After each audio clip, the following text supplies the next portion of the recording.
les damos la bienvenida a esta entrevista de nuestro primer módulo. Y hoy tenemos a una gran invitada, a Kemi Oyarzún, que es doctora en literatura de la Universidad de California y profesora asociada durante 15 años a esa universidad. Ella es profesora titular de la Universidad de Chile y fundadora de los estudios de género de la Facultad de Filosofía y Humanidades. También fue coordinadora del Magíster y es actualmente coordinadora del programa de doctorado de género que está en curso. Ella ha publicado 6 libros y entre ellos los más recientes son Feminismo e Imaginarios Críticos en Chile, de la editorial Cuarto Propio, y Polifonías de Género y Literatura, de la editorial LOM, que en este momento está en prensa. Entonces, sin mayor preámbulo, le damos ya la bienvenida a la profesora Kemi Oyarzún y muchísimas gracias por estar conversando con nosotras. Ella es clave para entender el actual momento, y por eso queremos empezar preguntándole cómo se relaciona el feminismo y la biopolítica. Bueno, esa es una pregunta tremenda para el feminismo, porque en el fondo, en la Ilustración, que es el momento en donde las feministas empezamos a pensar la representación, te digo, alrededor del siglo XVIII, XIX, la representación no concebía el cuerpo para el sujeto. El sujeto de la Ilustración es abstracto, esencial, universal y occidental, digo yo, ¿no? Entonces, las feministas siempre nos encontramos incómodas frente a ese concepto de la modernidad, de un sujeto sin cuerpo. Entonces, en ese sentido, el biopoder, que es pensar cómo el poder tatúa los cuerpos, cómo los tatúa directamente, dice Foucault, entonces, ¿cómo y por qué es tan importante, los cuerpos son tan importantes para reflexionar políticamente en términos de género? Mujer, hombre, y por supuesto feminismo, que fuimos los primeros que empezamos a cuestionar esto.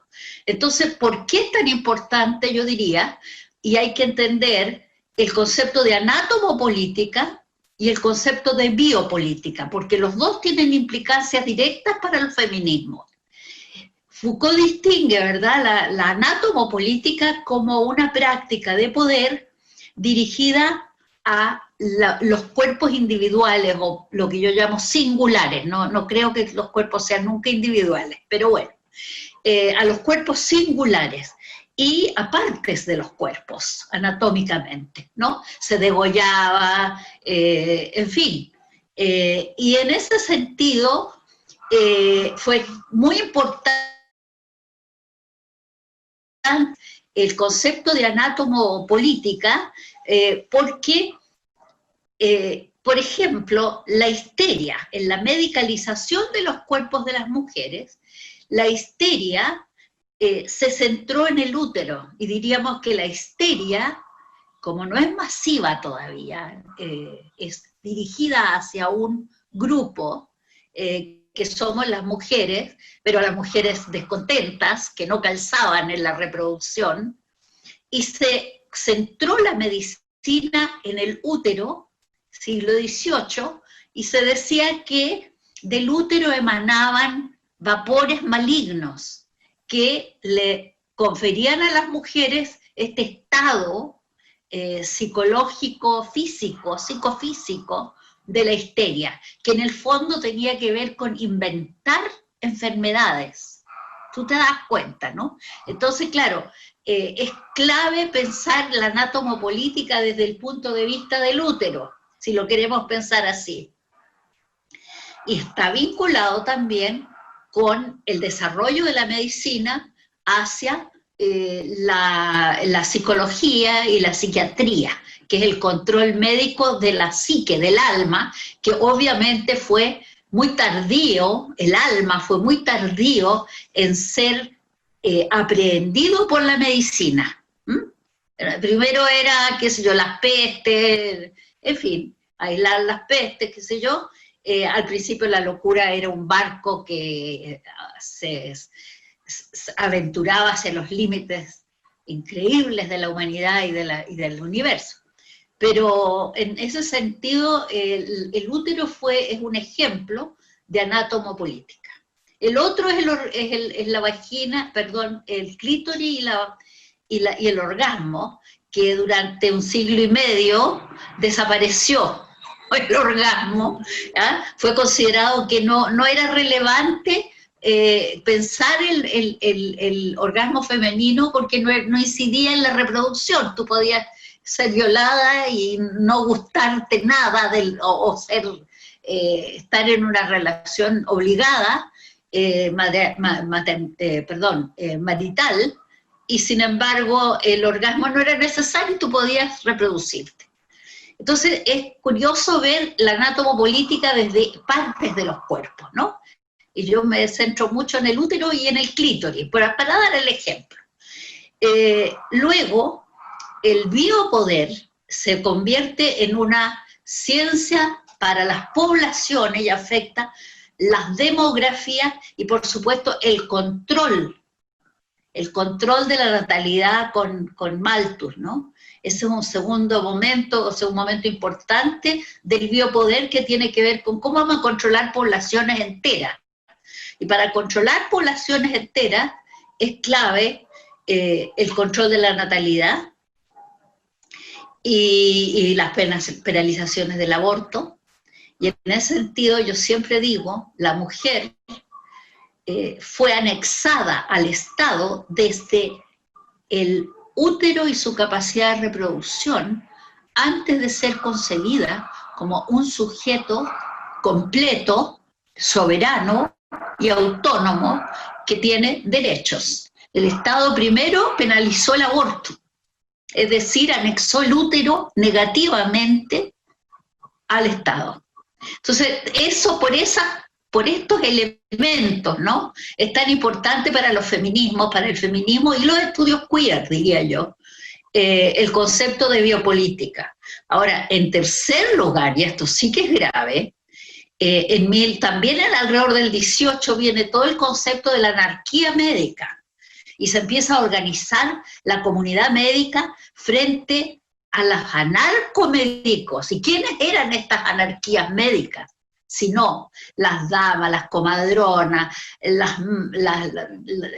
qué sé yo, las drogas, las mujeres que controlaban las hierbas, toda la medicina que después va a ser asociada con la brujería, que es una medicina muy vinculada a la naturaleza y que tenía mucho que ver con las mujeres. Eso llamada anarquía médica, que era labor de las mujeres, incluso de hacer abortos, por ejemplo, desde épocas. Entonces, evidentemente ahí desapareció la bruja y solo los médicos tenían la sanción y la legitimidad para tratar los temas del cuerpo.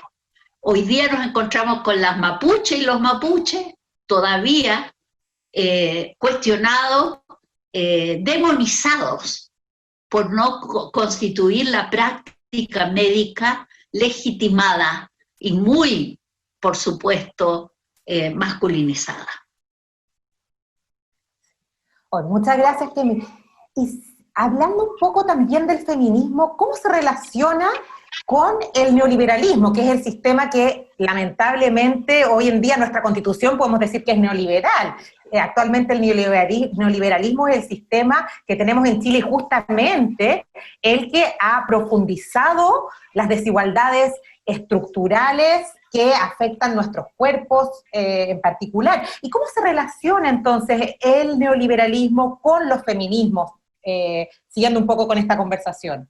Sí, mira, yo para esa discusión trabajo dos conceptos de higienismo que están en Chile. Hay un higienismo que en el fondo persigue los vagabundos. Tú sabes, en la formación del capitalismo chileno se desprenden del latifundio muchísimos varones que empiezan a vagar por el país. Esto es la historia Sergio Grés y otros colegas, ¿no? Y empiezan a Salazar, sobre todo, y empiezan a vagar por el país se genera un higienismo para poder controlar esos cuerpos vagabundos y convertirlos en cuerpos productivos para el capitalismo, ¿no es cierto?